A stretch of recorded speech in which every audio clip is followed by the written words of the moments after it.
Well, hi, my name is Ron Cannell. I'm the Executive Director of the Spiritual Freedom Center, and I'm very happy to be with you today.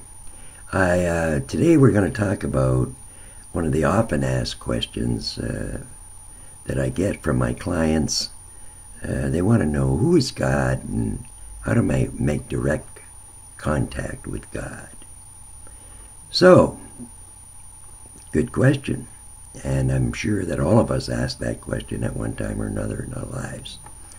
The only thing I can do is share what I've learned over the years.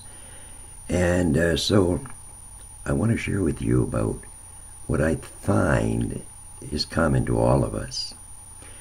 The first thing we have to realize is that there is a creator, an infinite, universal intelligence that created you and me and everybody else. And that creator gave us a means of contacting him. We have a mind and we have a heart. And so when we want to contact God, who is in us, his spirit, his mind, his heart is in us. It's called the universal subconscious mind. And you have direct conscious contact with that mind. Now, most of us live our lives thinking that our little ego, our little conscious mind, is the entire universe. And we forget that the spirit that created that universe and gave us our mind, our heart, and our bodies is in us. Not out there in the blue like some people have been told. People think that heaven is a place that we go to when we die, or up in the sky in the blue. But heaven is a state of mind. It's being in tune with that beautiful God force, which I call it Father Mind, Mother Love. Because we have a male mind and a loving heart, or female heart. And so when you want to make conscious contact with God, all you have to do is shut your eyes and pray and connect your mind and your heart with that universal mind or subconscious mind or heart. And you're in tune with God directly.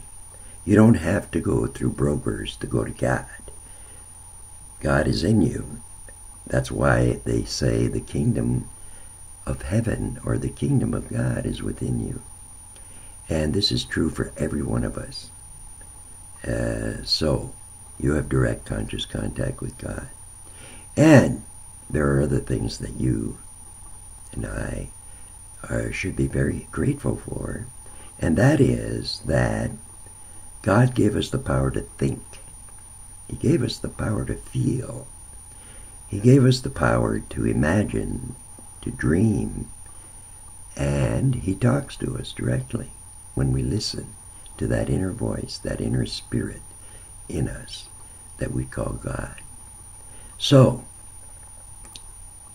one of the important things for you to remember is that you are the temple of God, because God's mind and God's heart dwell in you.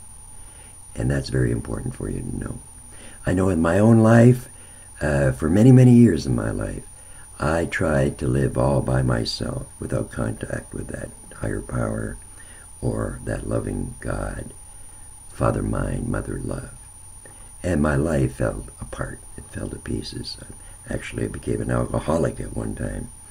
And when I finally was broken trying to live my life all by myself, I said to myself one day, God, I said, if you're real, help me, because I can't go on living my life alone and isolated and afraid and full of guilt and full of shame.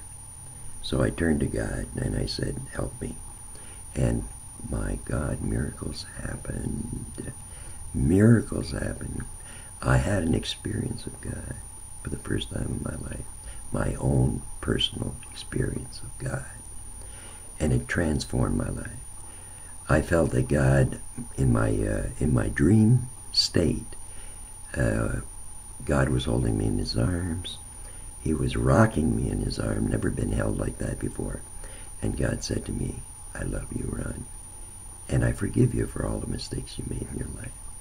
And I'm here because I love you and I care for you and I want to direct you in your life. I have a plan for your life. So, he took away the obsession to drink from me. He gave me a new dream, and he asked me to go back to school. I was 40 years old when I bottomed out, and I ended up going back to school because when I was a kid, I always had a dream that I wanted to be a priest. And what do you know? God was calling me back to the path that I had let go of and get me back on the right track. So I went back to school, and the kind of priest I became was an alcohol and drug counselor or spiritual growth counselor. And so today I help people to understand that God is in us and that God is guiding us and loves us and cares for us and forgives us all our mistakes. And we can start over again. And we can start doing things we never imagined we could do. I really believe that God has a plan for every person. And I'm so excited by my own life and my own experience of God that I want you to experience that too. So take time every day, to be quiet, be still, and pray to God. You might want to say a prayer like, Dear God, I love you, you love me. I'm here to do your will. I need your guidance today. Guide me in my thoughts, my words, my deeds, and set me free from my ego, my self-serving self. Relieve me of the bondage of self is a prayer they use in the AA program. And guide me to do thy will, because I know that your will is about love and service and how I can be of help to other people by sharing my own story. So, this is only one lesson about my experience of God I'm sharing with you. And I'm very excited because now you're learning. You're learning when you make direct contact with God. You start realizing and experiencing the truth that your true identity is that you're a son or daughter of God. And God has a plan for your life. And it's all about, how can I be of service to others? How can I make this a better world? Yeah, we walked around before sometimes in our lives thinking we were all alone, or we were broken and thought we had no use because of our past mistakes, our guilt and shame and fear. But we overcome that with God's help. So I'm so grateful to be able to share this with you today. And I want you to give me back some feedback if you want. You can reach us at thespiritualfreedomcenter.com. And I hope that this is a little get-together has helped you out. I love you and look forward to seeing you again soon. So God bless and take care.